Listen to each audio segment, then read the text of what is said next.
Buenos días y bienvenidos a este espacio de aprendizaje virtual que desde la Unidad de Análisis Financiero hemos impulsado y continuamente nos encontramos aunando esfuerzos para que actividades como estas, interesantes, educativas y con expositores de primera, sean posibles. Agradecemos la presencia y la disertación del señor Juan Cruz Ponce, secretario ejecutivo adjunto del Grupo de Acción Financiera de Latinoamérica, GAFILAT, quien está a cargo de ilustrarnos en el día de hoy abordando un tema transversal en la prevención del lavado de activos y el financiamiento del terrorismo, como es las prácticas, desafíos y obstáculos en la identificación del beneficiario final.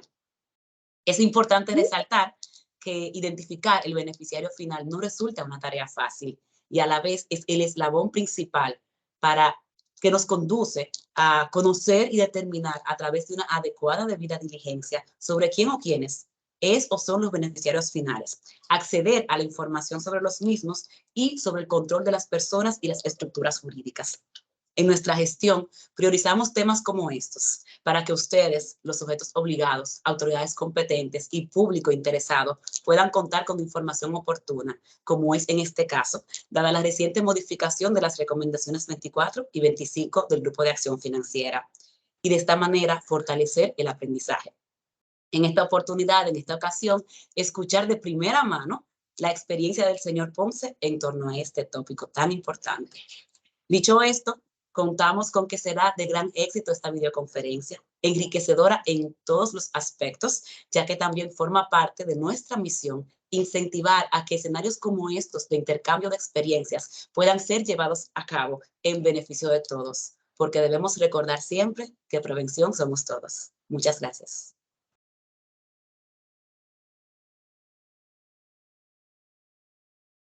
Muchas gracias, estimada directora, por sus palabras bastante atinadas.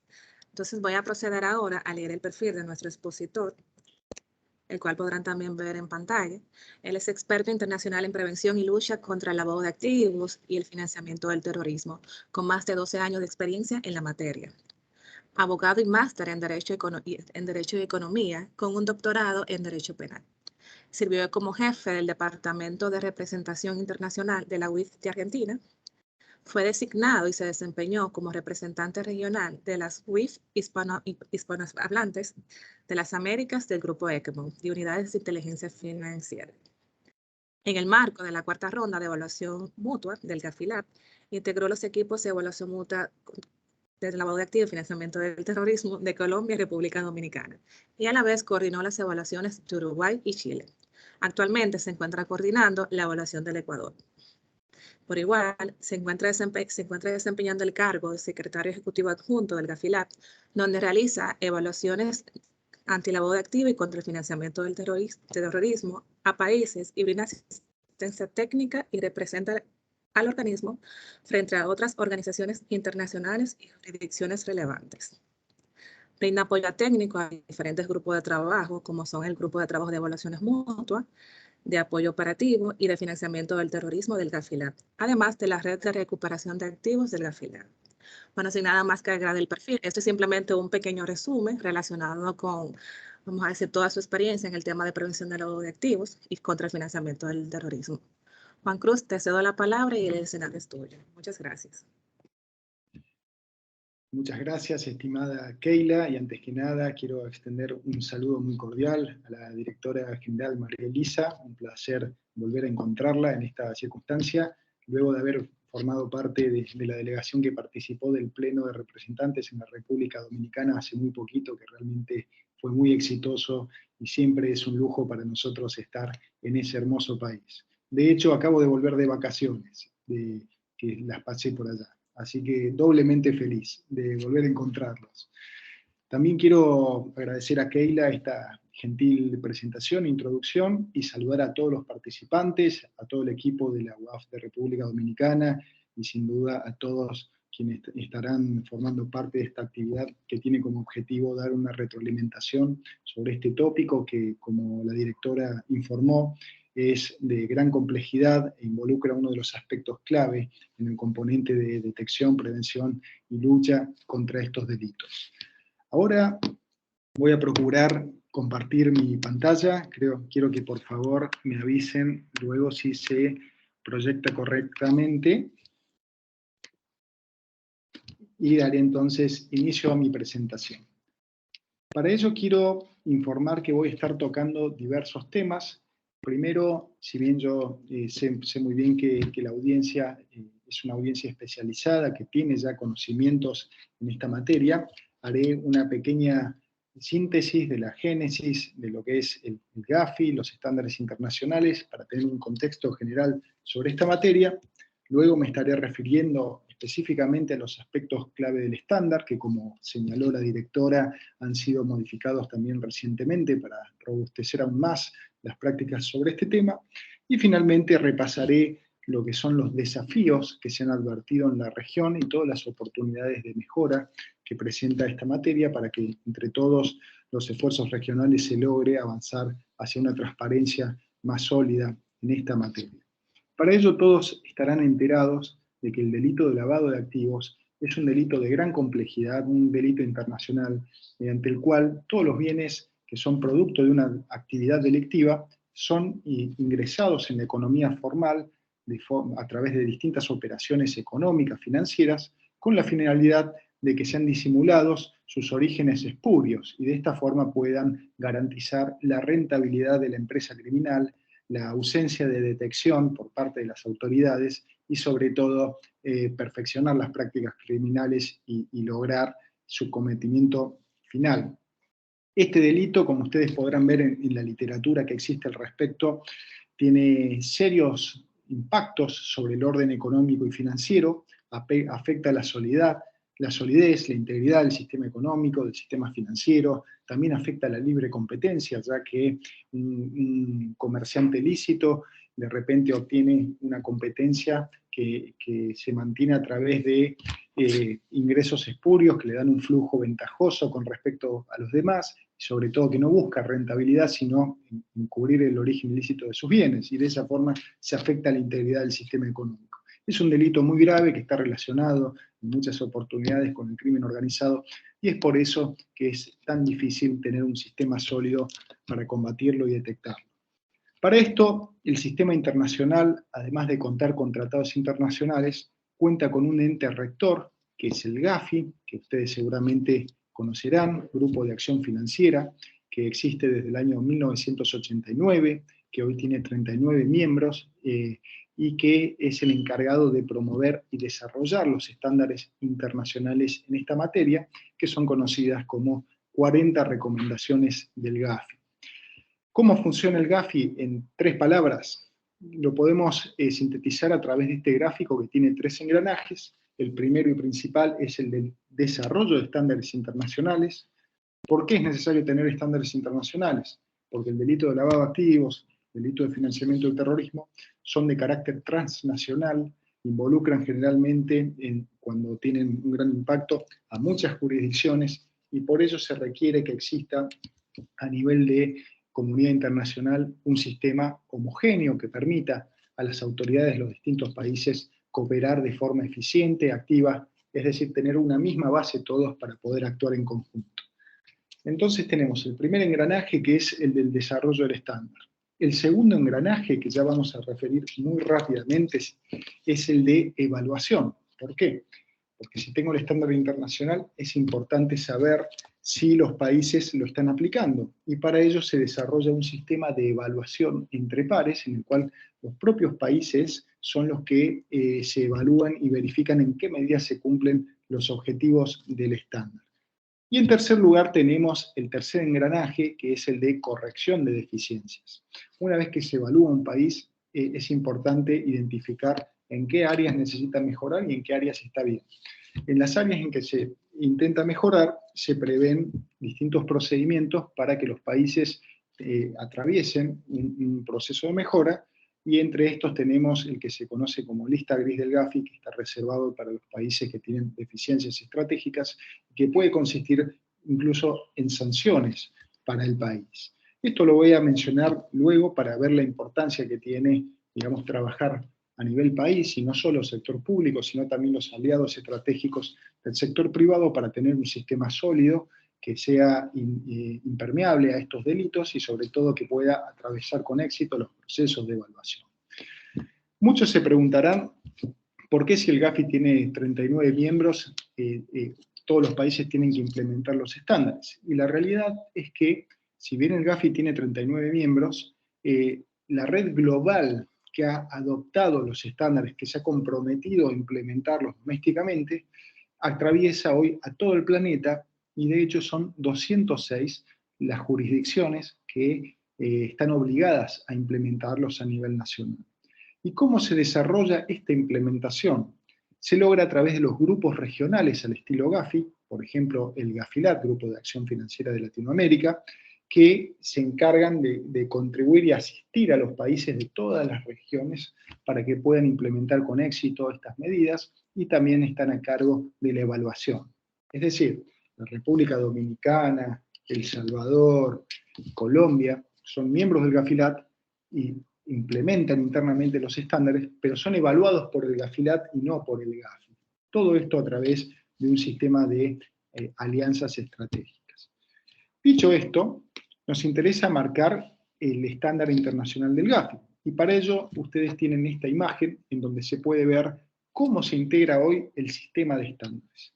En la primera flecha y en la cúspide de la pirámide, ustedes van a encontrar lo que se conoce como 40 recomendaciones, que son el cuerpo básico que todos los países deben implementar.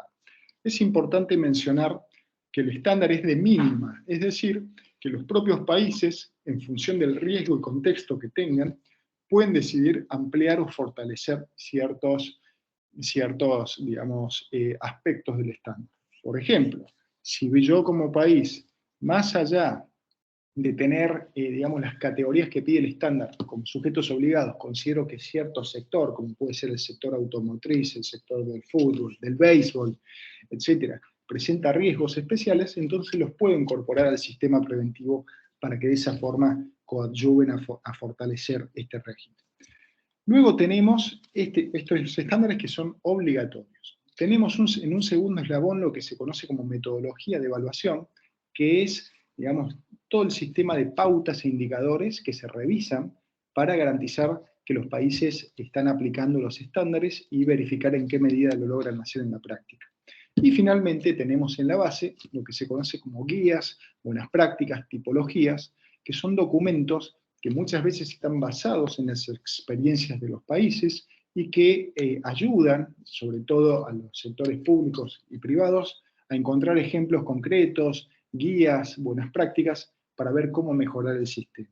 Y acá los invito, y sobre todo luego de la conferencia yo puedo facilitarles el material, los invito a revisar ciertos materiales como ejemplos específicos que han sido desarrollados por el GAFILAT en materia de beneficiario final, en donde se recogen las prácticas regionales y ejemplos de cómo se pueden fortalecer las medidas.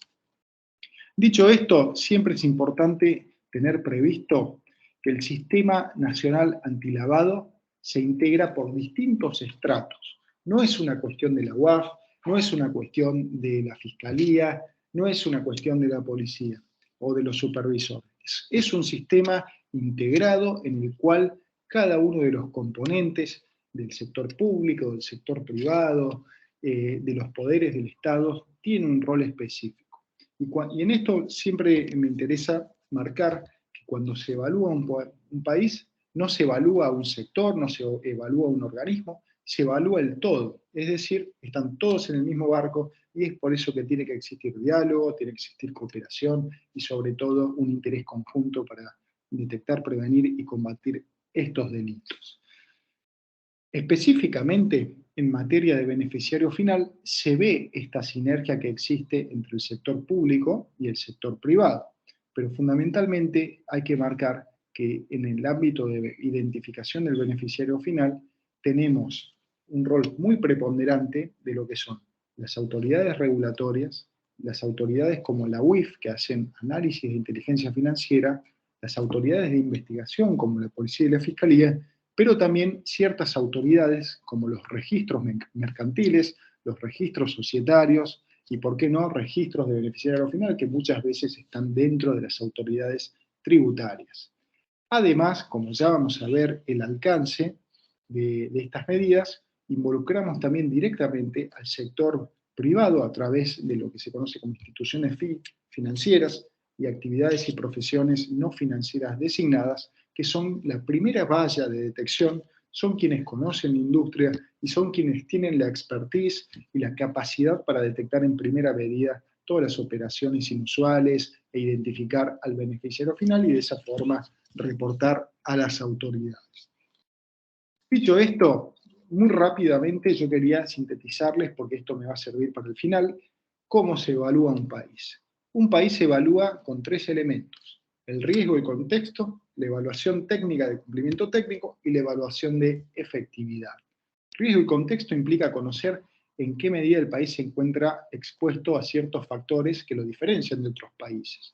Por ejemplo, no es lo mismo el riesgo que presenta República Dominicana que el de Uruguay, que el de Colombia, que el de Argentina. Y es por eso que en materia de beneficiario final es necesario entender si en el país, digamos, existen normas que facilitan la conformación de estructuras o personas jurídicas que presentan vulnerabilidades para el lavado de activos, si las compañías, por ejemplo, están integradas por no residentes, residentes, cuáles son las medidas que deben implementar y demás. Y esto, en general, es clave para entender cómo está funcionando el sistema y demás.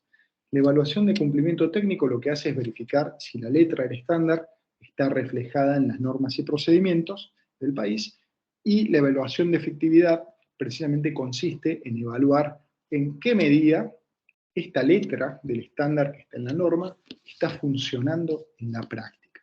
Finalmente, se establece el sistema de calificaciones y recomendaciones luego de un proceso que puede durar entre 12 y 14 meses y es muy exhaustivo. Ya que brindé esta actualización, ahora nos estaremos metiendo específicamente en la importancia que presenta la materia de transparencia de las personas y estructuras jurídicas. Y para ello tenemos que tener en claro que el uso de empresas pantalla o de papel, como son conocidas, y de otras estructuras complejas, como puede ser un fideicomiso o un arreglo legal específico, son un problema que lleva muchos años, dado que se ha verificado que a través de ciertas tipologías societarias se han canalizado múltiples operaciones de lavado de activos provenientes de delitos graves o incluso de evasión impositiva, y esta es una situación que ha generado mucha inquietud a nivel internacional. No es una novedad que los delincuentes conforman personas y estructuras jurídicas para ocultar sus activos ilegales, para facilitar, digamos, todo el proceso de blanqueo de los bienes, para disimular sus actividades y, por supuesto, para materializar el lavado de activos y la integración de estos capitales ilícitos en las economías lícitas. Un hecho positivo es que la masificación de la información, los medios de comunicación, las tecnologías han ayudado a revelar el impacto que tienen las estructuras societarias en términos de lavado de activos, la gravedad que tienen y cómo terminan encubriendo en muchos casos operaciones en donde hay funcionarios corruptos, narcotraficantes, delincuentes en general, que buscan a través de estos mecanismos lavar sus bienes o incluso también financiar el terrorismo.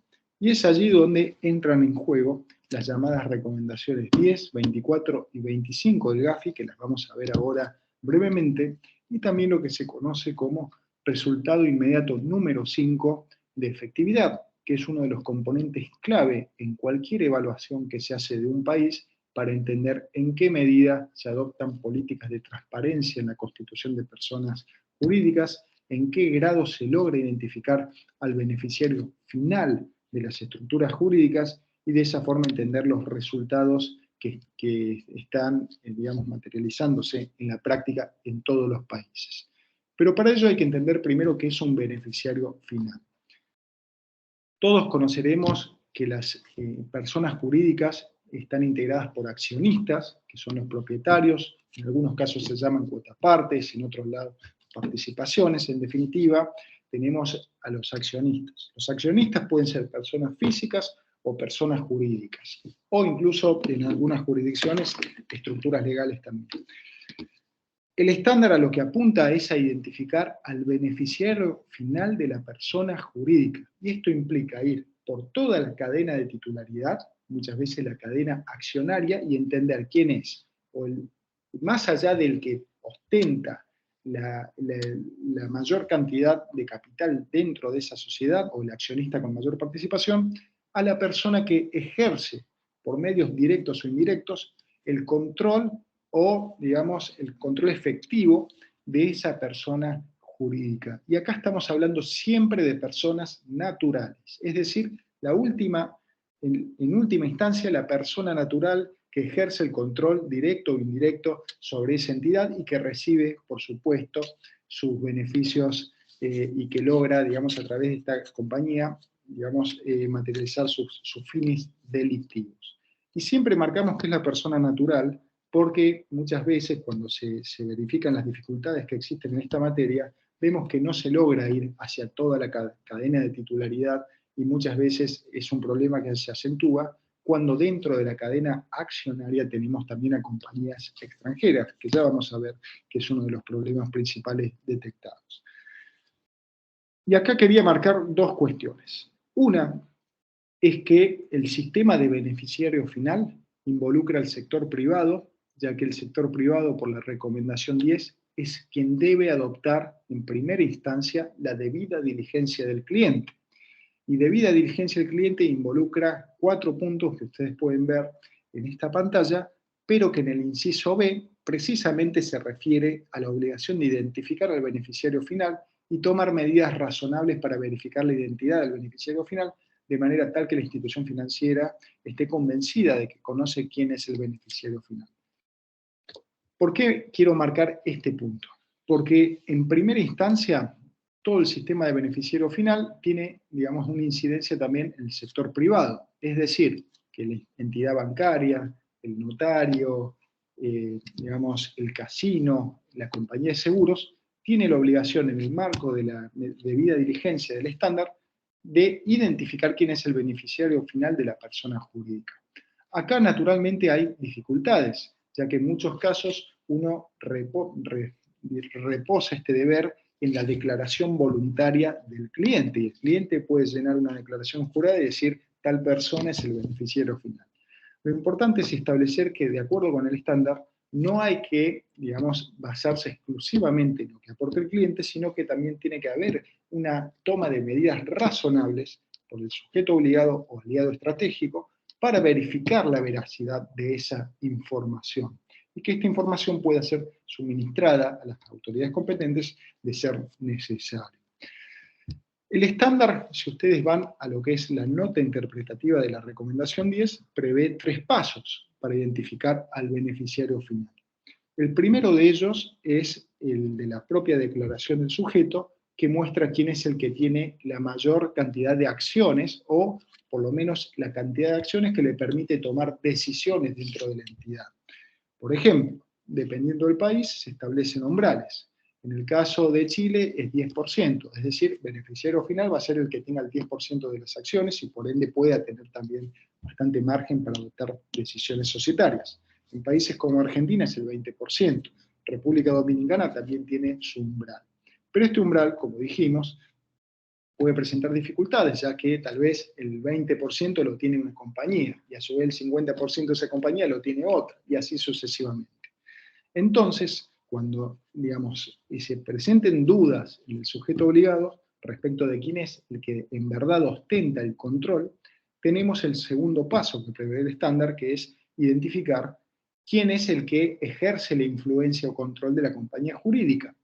Y si no logro, digamos, identificar quién es el que ejerce el control o influencia a través de fuentes confiables o fuentes abiertas, entonces ya viene el tercer paso que prevé el estándar, que es asimilar el beneficiario final al director general o la alta gerencia de ese cliente, de esa compañía. Es decir, el estándar primero apunta a la cadena de accionarios, de accionistas, segundo al control efectivo o por otros medios, y en tercer lugar, cuando no se pudo determinar quién es esa persona, directamente hay que señalar que es el manager o el director general de esa persona jurídica. Hasta acá estamos hablando del sector privado y su obligación. Por supuesto, tienen que mantener actualizada esa información. Pero el otro ángulo, y esta es la segunda cuestión que quería marcar, ya involucra directamente a las entidades del sector público. Y acá es cuando el estándar establece obligaciones también que son distintas de las del sector privado. Recordemos, el sector privado tiene la obligación de identificar al beneficiario final con estos 3 pasos que mencioné. En el caso de las autoridades competentes, lo que prevé la recomendación 24 es que se aborde el fenómeno de la transparencia del beneficiario final de distintos ángulos. El primero de ellos es que los países deben tomar medidas para impedir el uso indebido de personas o estructuras jurídicas. Y esto se logra mediante una comprensión de los riesgos, vulnerabilidades y amenazas a los que se ven expuestas las distintas formas societarias o formas de las estructuras legales o jurídicas. También se debe exigir a través del estándar que los países aseguren que exista información adecuada, precisa y oportuna sobre el beneficiario final y el control de las personas jurídicas, y que las autoridades competentes puedan acceder a esta. Es decir, que acá ya, más allá de la obligación de las instituciones obligadas, o el sector privado, de identificar al beneficiario final, el propio Estado, a través de sus autoridades públicas, autoridades competentes, debe garantizar que esa información de beneficiario final sea precisa, sea adecuada y sea actualizada, es decir, que sea oportuna, y por ende sea veraz. Es decir, en este caso hay una obligación complementaria que va más allá de la que recae sobre el sector privado. También se prevé que los países que tengan personas jurídicas que pueden emitir acciones al portador o certificados de acciones al portador, o que permitan accionistas nominales o directores nominales, tomen medidas eficaces para asegurar que éstas no sean utilizadas indebidamente para el lavado de activos o financiamiento del terrorismo. Ya vamos a ver ejemplos concretos y por qué este tema es uno de los grandes desafíos.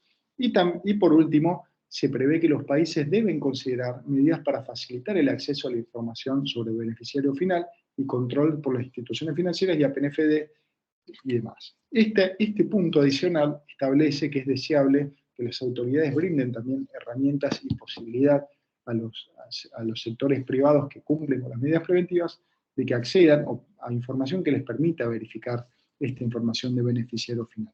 Esta es, en una síntesis muy grande, la serie de medidas y obligaciones que prevé el estándar para el sector privado y para el sector público. Pero ahora vamos a ver algunos aspectos adicionales. Antes de eso, quería ponerles en pantalla lo que se conoce como resultado inmediato 5, que es lo que les mencioné, que es el aspecto de la metodología de evaluación mediante el cual un equipo evaluador que analiza la situación de un país verifica en qué medida en la práctica se están logrando los resultados relacionados con beneficiario final. Yo le voy a dejar estos indicadores para que ustedes luego los profundicen y puedan ver qué se evalúa en concreto en esta materia, y por supuesto a qué actores involucra al momento de una evaluación, para que lo vean después, porque si no me extendería demasiado en el tiempo. Pero hoy les queda cómo se evalúa la efectividad en esta materia. De manera muy simple, el estándar internacional, a través de estas recomendaciones que les expliqué, establece esta serie de requisitos en materia de beneficiario final. En primer lugar, que existe una evaluación de riesgos de las personas y estructuras jurídicas. ¿Esto qué requiere? Que el país identifique, evalúe y comprenda cuáles son las tipologías societarias que tienen ciertas características que las vuelven más proclives a ser utilizadas por el lavado de activos. Por ejemplo, puede ocurrir que un país tenga un deber de actualizar la información en una tipología societaria, pero en otra no, o que tenga facilidades para la constitución de la persona jurídica en una tipología y en otra no. Entonces, esta tipología va a ser más utilizada para ciertos fines en relación con esto. En definitiva, lo que se busca es que a través de una evaluación sectorial, el país, y cuando hablo país me refiero también al sector privado, entienda cuáles son las tipologías societarias o estructuras legales como un fideicomiso que presentan ciertas vulnerabilidades que las vuelven atractivas para ser explotadas por los delincuentes para fines de lavado de activos y financiamiento del terrorismo. El otro eje está en la información del beneficiario final, que tiene que ser adecuada y oportuna. Adecuada y oportuna significa que tiene que estar actualizada, porque a mí no me sirve la información de un beneficiario final que puede haber cambiado en el tiempo. Por ejemplo, si la presenté hace un año y eso fácilmente puede ser transferible, y que tiene que ser adecuada porque tiene que ser completa y tiene que facilitar, digamos, todos los elementos por si llega a ser necesario que sea aportada para una investigación. Y aquí vamos al tercer eje, que es el acceso a la información. El propio estándar prevé que todo el aspecto clave del beneficiario final es que las autoridades competentes, y fundamentalmente las autoridades de orden público, tengan acceso rápido a esta información. Es decir, todo el elenco de medidas para garantizar que se reporte la información de beneficiario final, que sea precisa, que sea adecuada, es precisamente para garantizar el acceso a las autoridades competentes y que puedan tener rápida e inmediata acción en caso de ser necesaria en una investigación. El cuarto componente se asocia a la transparencia de las que se conocen como acciones al portador. Ya quedan muy pocos países en la región que todavía admiten la existencia de acciones al portador, que lo que hacen es garantizar en cierta medida el anonimato, digamos, del verdadero propietario de las entidades. Hoy el estándar no prohíbe las acciones al portador, pero sí establece serias limitaciones que los países deben adoptar para evitar que estas acciones al portador sean utilizadas para fines de lavado de activos y financiamiento del terrorismo.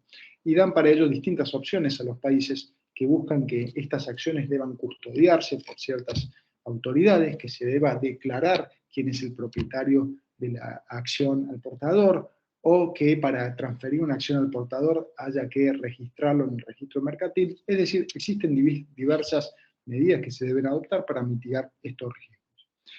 El quinto elemento también es muy importante y tiene que ver con la existencia de un régimen de supervisión y sanción ante los incumplimientos de estas obligaciones.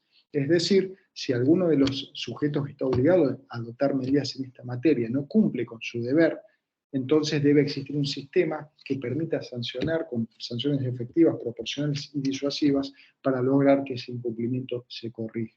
Y esto se aplica también a los actores del sector privado que no identifican al beneficiario final de sus clientes, pero también a las entidades como personas jurídicas que evitan, digamos, reportar ante los registros mercantiles toda la información básica de sus estatutos, de su libro de accionistas, de sus beneficiarios finales, de acuerdo con la legislación.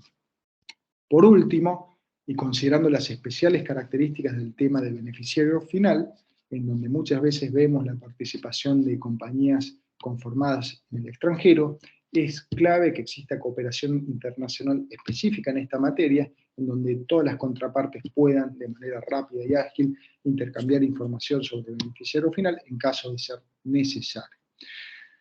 Acá les voy a mostrar lo que es la cruda realidad.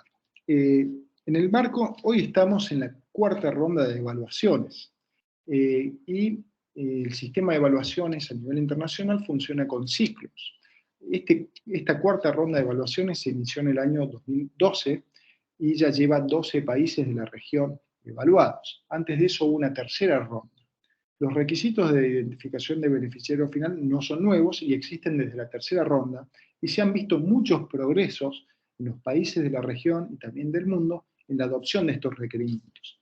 Pero cuando uno analiza la situación en la cuarta ronda de evaluaciones, donde se verifica también la efectividad del sistema, ve que existen muchísimos desafíos prácticos para cumplir con el estándar y alcanzar resultados efectivos.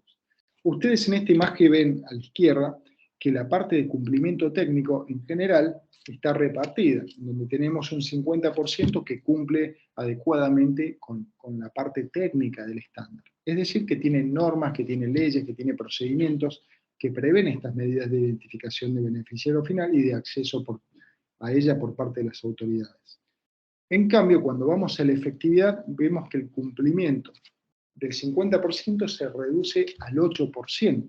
Y esto es realmente muy preocupante, porque podemos ver que existe una asimetría entre los papeles y la realidad práctica. De todos modos, yo no quiero desalentar, porque este es un desafío a nivel internacional y los porcentajes de cumplimiento que tiene hoy la región en esta materia son consistentes con lo que se pueden ver en otras regiones del planeta e incluso también en las delegaciones que integran el GAFI. Esta es una problemática a nivel internacional y habla de una necesidad que no solo cae en los países de fortalecer sus sistemas, sino también desde la perspectiva del GAFI y el GAFILAT y organismos que desarrollan los estándares, porque hay dificultades que necesitan ser reformadas, trabajadas y perfeccionadas, porque, digamos, no sirve tener un sistema con resultados tan complejos. Es por eso que recientemente se buscó reformar la recomendación 24 del GAFI para afinar un poco más los conceptos, para que sea más fácil entender cuál es el alcance que tiene, y se va a estar trabajando en una guía específica que va a abordar todos los desafíos identificados y que va a ser compartida con distintos sectores para que se logre mejorar el nivel de cumplimiento y también perfeccionar el estándar para que no sea ajeno a la realidad.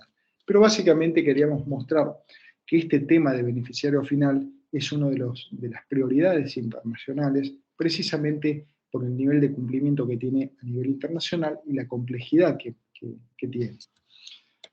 Dicho esto, a través de la experiencia de los informes de evaluación, hemos logrado entender que, en general, los países que obtienen mejores resultados en términos de beneficiario final tienen algunas características.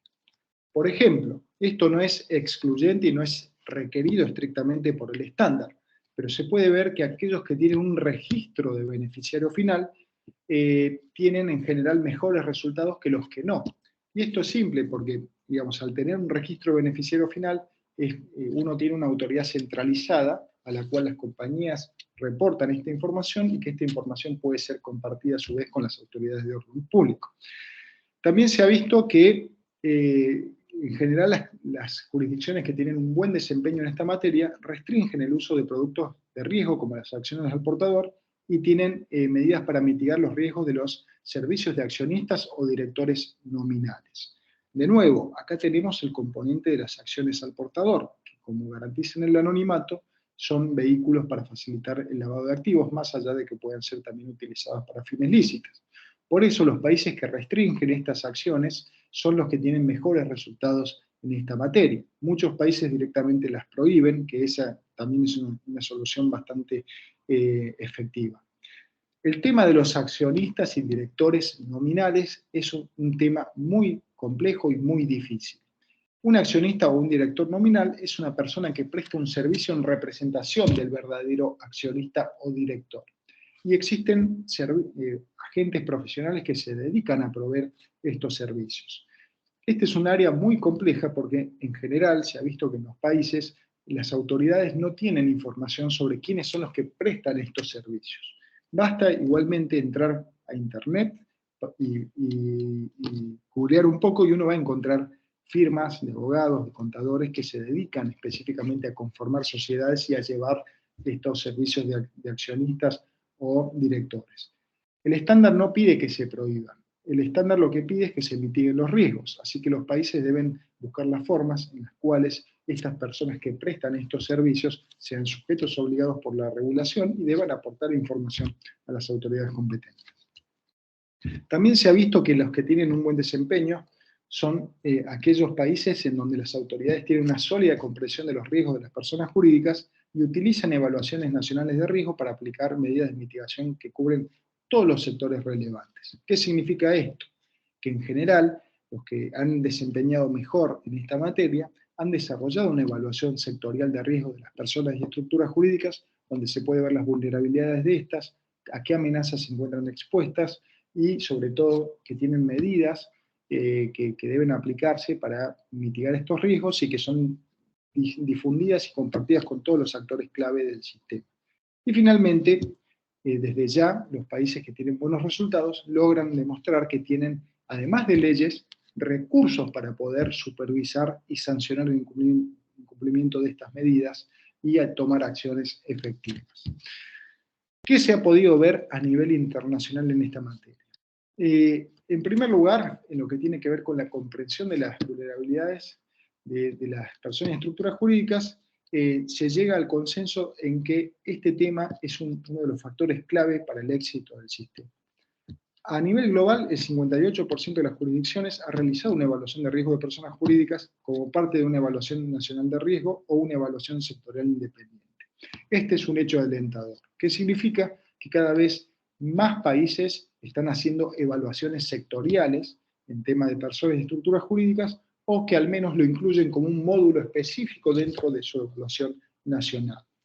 Sin embargo, cuando uno analiza el alcance de las evaluaciones, ve que en general estas evaluaciones sectoriales o componentes de evaluaciones nacionales no evalúan todos los tipos sociales. En general se concentran en los tipos societarios que tienen un mayor uso, o aquellos tipos societarios en los cuales existen más estadísticas, pero no necesariamente se analiza a todo el universo de compañías o entidades que se pueden conformar en esa jurisdicción, o incluso aquellas tipologías societarias que son conformadas en el extranjero, pero que pueden operar en el país. Entonces, esto genera dificultades, porque puede haber un punto de fuga en el cual una entidad que no necesariamente tiene que registrarse en el, digamos, registro mercantil, puede ser en otra autoridad, en otro registro, puede también escaparse, digamos, del ojo de las autoridades y del sector privado para mitigar esos riesgos.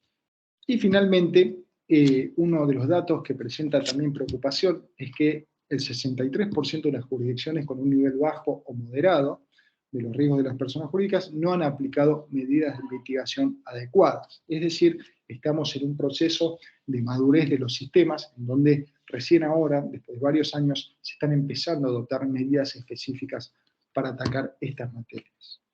¿Qué pasa con las acciones al portador y el caso de los accionistas y directores nominales? A nivel internacional, aproximadamente el 50% de los países permite acciones al portador o certificados de acciones al portador. Es decir, si analizamos la región, la mayoría de los países no lo permiten, pero a nivel internacional todavía existe un porcentaje muy amplio de países que sí las permiten. Pero la mayoría de las delegaciones, como les decía, sí aplican medidas de restricción o mitigación de estos riesgos. Y de hecho también se pudo ver que, además, dos tercios de las jurisdicciones permiten la existencia de accionistas y directores nominales, pero poco más de la mitad de las delegaciones han aplicado medidas de mitigación. Como les decía, es habitual todavía encontrar muchas jurisdicciones en donde estos servicios son ofrecidos de manera amplia y que, sin embargo, no se han aplicado medidas efectivas para poder concientizar a los sectores que prestan estos servicios, involucrarlos en el sistema de detección y cooperación con las autoridades y, por ende, que adopten medidas de mitigación. ¿Qué pasa con la disponibilidad de la información? Es un aspecto clave a marcar que cualquier sistema regulatorio y de sistema operativo de lucha contra estos delitos debe tener información precisa y actualizada sobre el beneficiario final, que sea disponible y accesible fácilmente por las autoridades competentes. Y acá podemos ver que en general todas las delegaciones evaluadas cuentan con un registro de información básica de la persona jurídica que es fuente de información. Es decir, todos los países tienen un registro mercantil o un registro societario donde se inscriben las compañías y se registra la información de los accionistas, los estatutos, el capital social, el objeto social, etc. Sin embargo, cuando hablamos de beneficiario final, ya la proporción de países que lo tiene es más reducida, ya que prácticamente la totalidad de las jurisdicciones, digamos, si bien no tienen un registro de beneficiario final, necesitan acudir a distintos enfoques para obtener la información. Y esto es lo que se conoce como multi-pronged approach en inglés, o enfoque múltiple de acceso a información, que es el enfoque mayormente utilizado a nivel internacional. Por sí solo, un enfoque múltiple de acceso a información implica que las autoridades competentes acceden a esta información de beneficiario final a través de aportes de las instituciones financieras, aportes de las APNFDs, aportes de los registros mercantiles, acceso a información abierta o de fuentes confiables, acceso a bases de datos y demás. Es decir, hacen un compendio de información que les permite llegar a la conclusión de quién es el beneficiario final de una entidad. Pero el hecho de tener múltiples fuentes de información no garantiza por sí solo que exista efectividad en esta materia. Porque, por ejemplo, el 84% de las jurisdicciones que utilizan este enfoque múltiple recibieron calificaciones de bajo o moderado en el resultado inmediato 5. Y esto se relaciona directamente con lo que les marcaba de la preocupación en términos de afectividad. Para resumir, un enfoque múltiple debe, digamos, participar a muchos actores para lograr que exista la mayor cantidad de información posible. Personas jurídicas, instituciones financieras de APNFDs, registros de sociedades, supervisores, por supuesto, y autoridades competentes en general. Ya para ir concluyendo con la presentación y no agobiarlos demasiado con esta información, quería sintetizar cuáles son las principales deficiencias que se han visto, no ya a nivel internacional, sino en los informes del GAFILAT, y me refiero a las cuestiones principalmente de cumplimiento técnico. En muchos casos se vio que en los informes de evaluación no hay disposiciones para garantizar que la propia sociedad mercantil obtenga información sobre sus beneficiarios finales. Es decir, las compañías no tienen obligación de registrar quién es el beneficiario final. También se ha visto que hay países que no cuentan con obligación de identificar beneficiario final en lo que respecta a las APNFDs. Es común que se pida a las instituciones financieras, pero en algunos casos las APNFDs, que son los sectores también con menos recursos para cumplir con las medidas, muchas veces no están obligadas a identificar al beneficiario final. También se ven casos de países en los que no se advierten otras disposiciones o mecanismos que exijan a todos los tipos de personas jurídicas mantener información precisa y actualizada sobre sus beneficiarios finales. Y esto ocurre muy comúnmente con las OSFLs, en general lo que son sociedades anónimas, sociedades de responsabilidad limitada, sí tienen mayores regulaciones en esta materia, pero otros tipos sociales como las OSFLs o incluso, bueno, otras tipologías tal vez no tienen estas exigencias o no deben reportarlo con tanta frecuencia. También en muchos casos se han visto países que no han desarrollado evaluaciones de riesgo para todos los tipos de personas jurídicas. También se ve que no hay medidas para dar cumplimiento alguno a los mecanismos de control por acciones al portador, no hay sanciones proporcionales o disuasivas frente al cumplimiento de exigencias, y en general también hay falencias en los casos de disponibilidad de la información y aplicación de sanciones efectivas para conseguir esta información en los casos de sociedades extranjeras. Estos son los puntos más críticos que se han encontrado en las evaluaciones del GAFILAT hasta el momento. Ya para ir concluyendo y antes de pasar a las conclusiones, quería marcar que cuando concluya la cuarta ronda de evaluaciones, que va a ser en 2024 en el caso del GAFILAT, se va a dar paso a la próxima ronda de evaluaciones, que va a ser distinta de la actual, que no va a tener un análisis tan riguroso de cumplimiento técnico, sino que se va a volcar mucho más en la efectividad.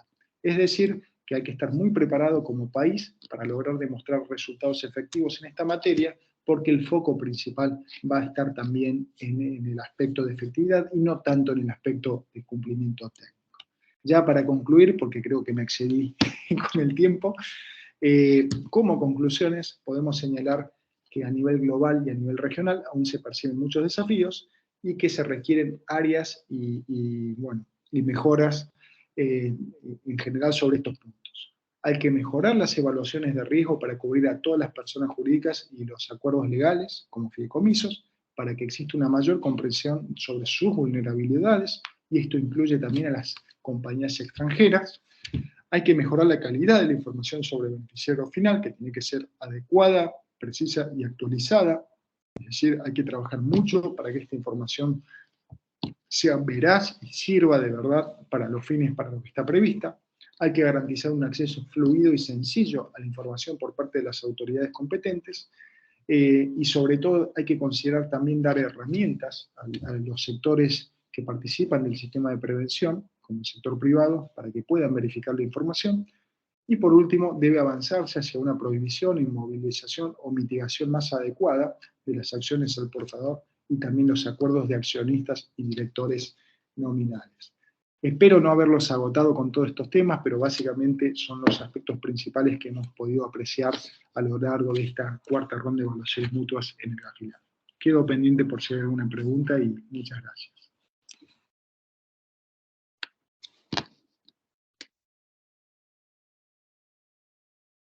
Muchas gracias, Juan Cruz. Le informamos a los participantes que tenemos el chat disponible para que puedan formular sus preguntas. Bueno, hasta ahora todo han sido felicitaciones.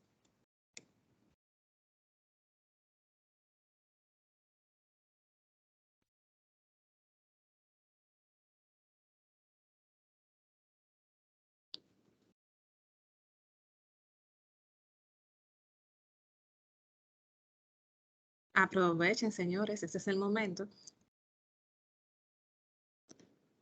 Bueno, hasta ahora solamente nos han puesto comentarios como excelente, valiosas informaciones, excelentes, muy buena conferencia, felicidades.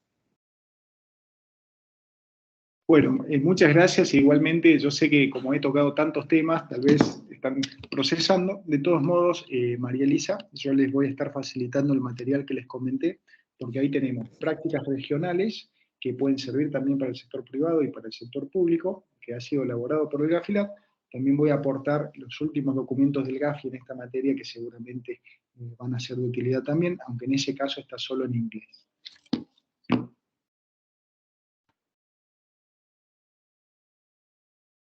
Yo, Juan, para romper un poquito el hielo, sí voy a aprovechar la oportunidad para hacer una pregunta.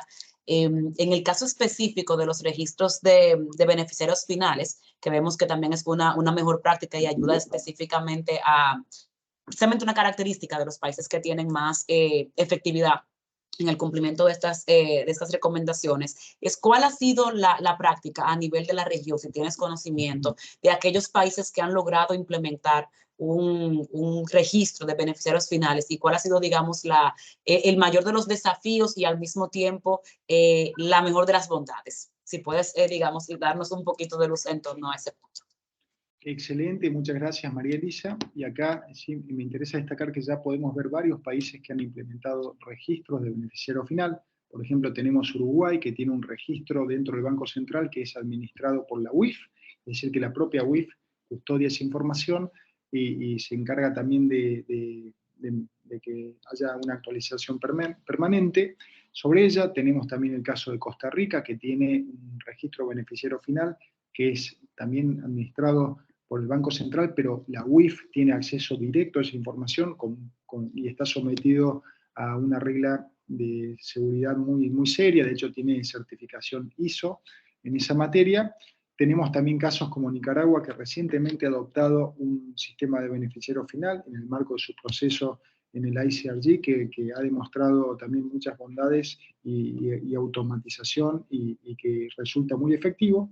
Y tenemos otros casos como Ecuador, que tienen sistemas de registro de beneficiario final públicos y abiertos, que dependen de la superintendencia de compañías, en donde la propia autoridad establece un sistema en el cual cualquier sujeto obligado puede también consultar quién es el beneficiario final, y otros casos en donde los registros de beneficiarios finales están a cargo de las autoridades tributarias. Es decir, tenemos un universo bastante interesante de autoridades que pueden almacenar la información. Siempre la recomendación es que cada país, de acuerdo con sus propias características, determine qué autoridad está en mejores condiciones de obtener esta información. Pero el tema clave acá es la verificación de información.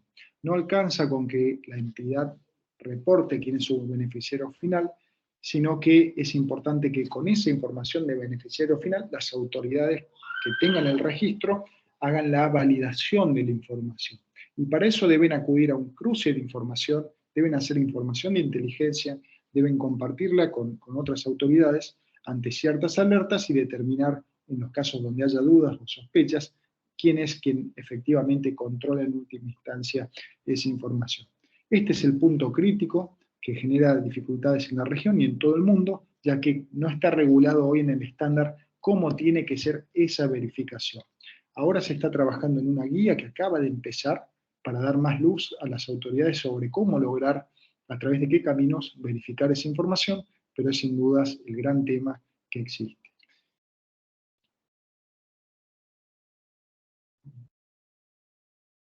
Muchas gracias. Tenemos unas preguntas en el chat.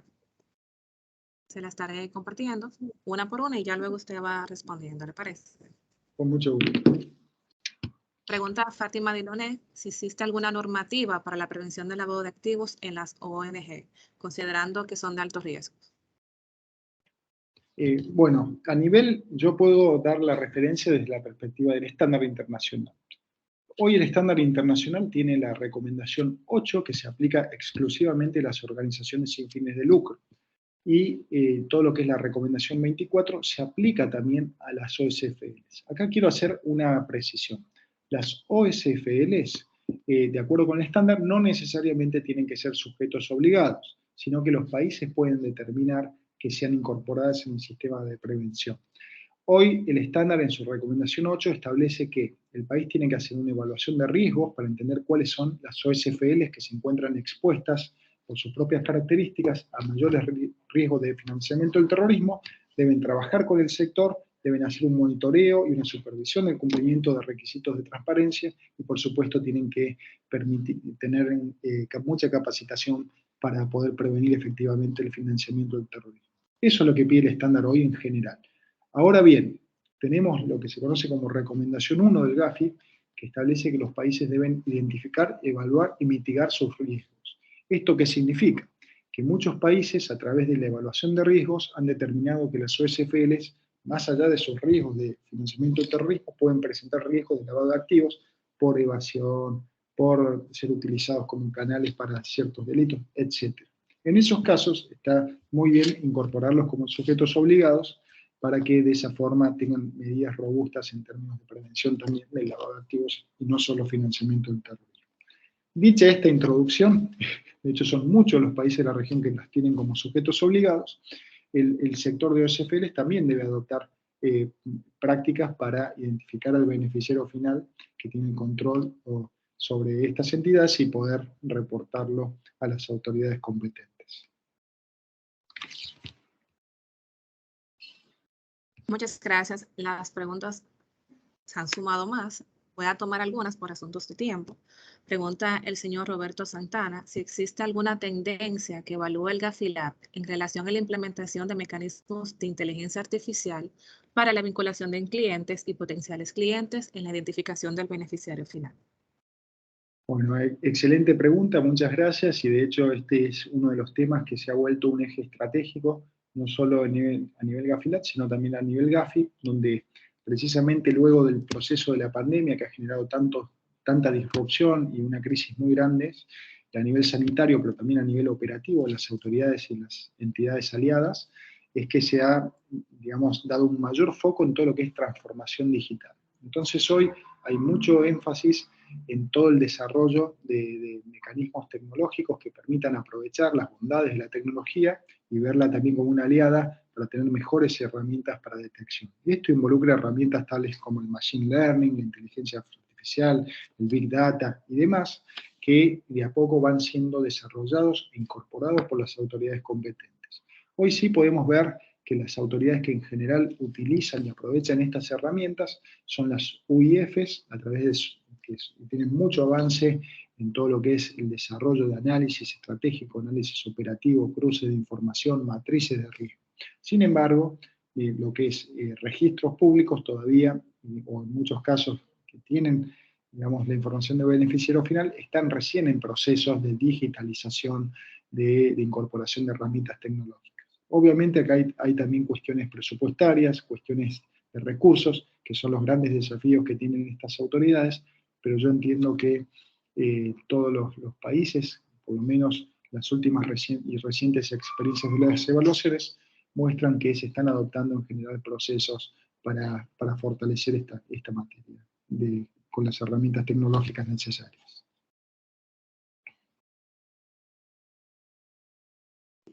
Perfecto, muchas gracias. Hay otras preguntas que las voy a resumir y es en el caso de que sean estructuras jurídicas muy complejas o que, por ejemplo, sea algún tipo de sindicato en el que son varias personas responsables de la misma, ¿cómo se puede hacer para llegar a ese beneficiario final cuando muchas veces existen muchas barreras para identificarlo? O sea, ¿qué podrían recomendar en ese aspecto? Excelente. Bueno, y este siempre es el meollo de la cuestión, sobre todo de las perspectivas del sector privado, y por eso el estándar prevé estas 3 etapas. Cuando yo no puedo determinar quién es el accionista que ejerce el control y no lo puedo verificar quién es por otros medios quien ejerce influencia sobre esa entidad, entonces debo establecer como beneficiario final al manager o director en los casos de que sea una estructura conformada en el país. Cuando es una estructura legal que proviene del extranjero, lo que se hace habitualmente es asimilar al beneficiario final al funcionario, digamos, a la persona residente designada para representar a la entidad. Eso es en lo que compete al sujeto obligado. En lo que compete a las autoridades competentes, la cuestión es más compleja porque ya involucra la activación de todos los mecanismos de cooperación internacional. Pero hoy las UIFs, las fiscalías y los supervisores tienen convenios de intercambio de información, no solo por temas de lavado, muchas veces también en el marco del foro global, en temas tributarios, que le permiten rápidamente acceder a información de beneficiario final de entidades conformadas en el extranjero.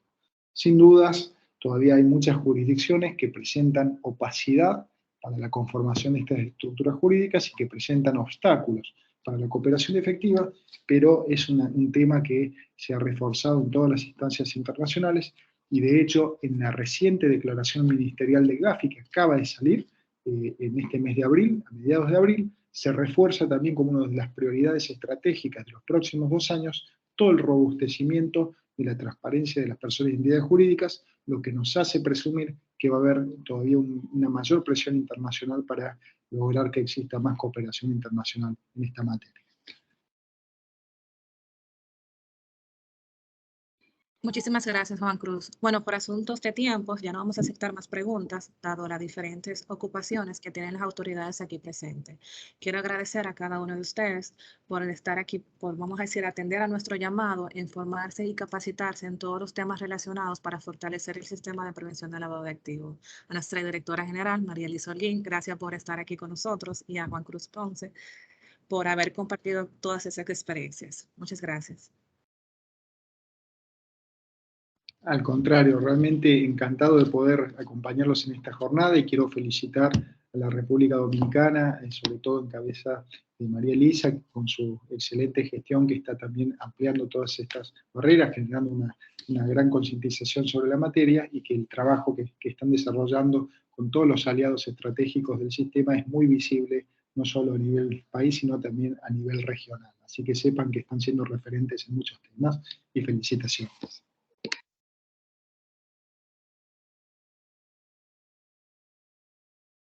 Muchas gracias.